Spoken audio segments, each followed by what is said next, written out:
Howdy, we're back for part 4 of the camera ramble. I would like you guys to start with your first formal shooting assignment using a DSLR camera. Right now you have your weekly phonography. That is one stream of pictures that you are generating. But I want you to start using your DSLR. And don't worry, if you get into making a mistake, that's okay. That's the way we're going to learn things. Now, on top of this camera, I have what's called a mode dial. Okay, and those modes, well, you'll see those inside of your textbook too. And I'm going to ask you to start with AV or A. If you're with a Nikon, it will say A for aperture. And if you're in Canon, it will say AV for aperture value. Okay, I'm going to ask you to start working with the AV mode. There are two fallbacks for you. If you're getting confused or if you're not sure what to do, on this camera, you will see a P, and you'll also see something in green. All different brands of camera have something in green on top of them.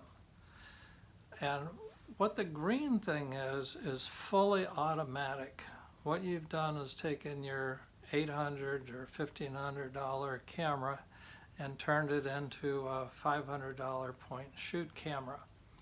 But occasionally, yeah, you're not sure what to do. You're going to just say to the camera, I'm going to point it, I'm going to click it, you figure out the rest.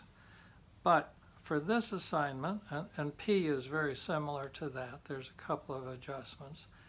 But for this one, I want you to go to the aperture priority or the AV. Another thing that I'd like you to do is look on your lens, and on your lens you're going to see a switch, and it's going to go between AF, which is autofocus, and M, which is manual focus. For this assignment, I'd like you to make sure that it's switched to AF, so make sure that you have that on. Now, page 27 in your free textbook outlines the shot. It talks a lot about film, but it kind of outlines the procedure to do the shoot. And I'm going to show you a few other things.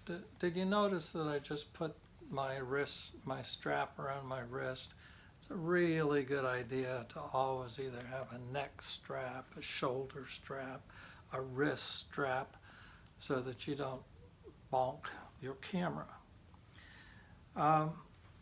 When you're going out to shoot, got to have a battery. You have to have an SD card. And then you have to have your camera with your ISO set on 200 and your mode dial on top set at AV. And then you're going to be taking your control dial and looking and setting it at F16. This will all make sense to you after we study the F16 rule. But for right now, I'm giving you the lens opening, the F16, it's a small lens opening, and the camera meter is going to provide what it thinks is the correct shutter speed to prevent over and under exposure. We don't want those. So the light meter is going to help you. When you are taking pictures, I want you to be steadying the camera as much as possible. So if I'm taking pictures, no elbows out. We don't want the elbows out. I know you've seen photographers in movies.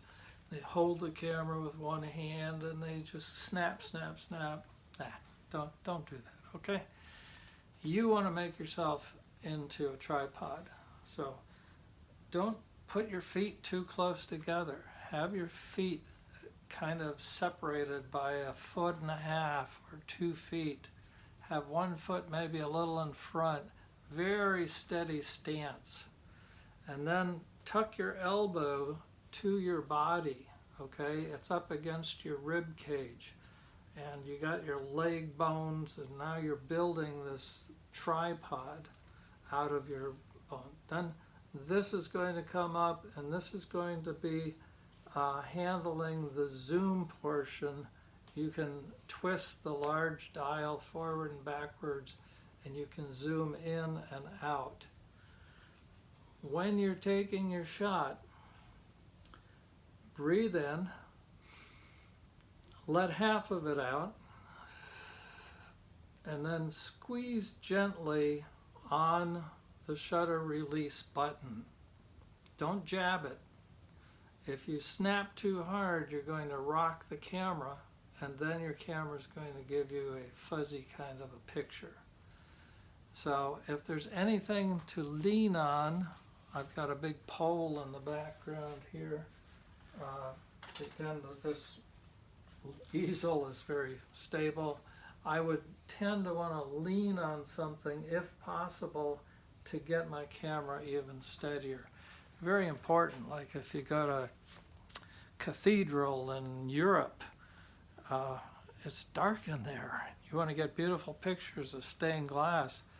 Well, sit down in a pew and rest your camera on something to help steady it. Don't stand up in the middle of the aisle and expect a miracle that way. So, by the way, it is summertime. And if you are going to be doing any traveling with your camera, I suggest getting an ice chest, a small ice chest, and putting a towel in it, just because you need something to cushion the bottom of the camera. No ice. Do not put any ice in it. But keep your camera inside of that small ice chest in the back seat. Don't ever put it in the trunk. Don't ever put it in the glove compartment.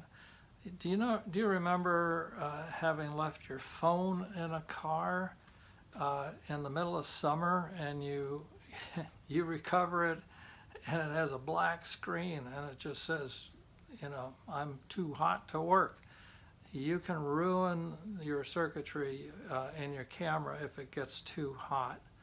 So I just like to have that little ice chest.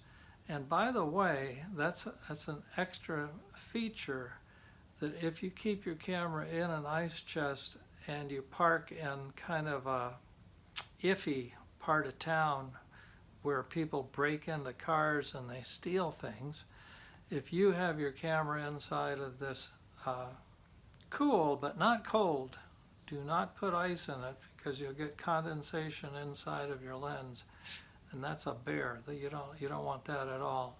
So just put it in an empty ice chest, put the top on, and that way it will hide so that it won't be an invitation for anybody to break in. So I'm going to be putting more things up, but this is the end of this portion about exposures, how to use the camera, and prepping for the building of character assignment. Page 27 in your free textbook, you can go to Canvas and go down the left-hand menu to Files, and when you click on Files, you will find the free textbook that you can look at. So I hope over the weekend you can get out and you can find a building of character and take some shots of it. Try it out, okay? And good luck on that. And keep my phone number handy. You can text me if you're having troubles. All right, see ya.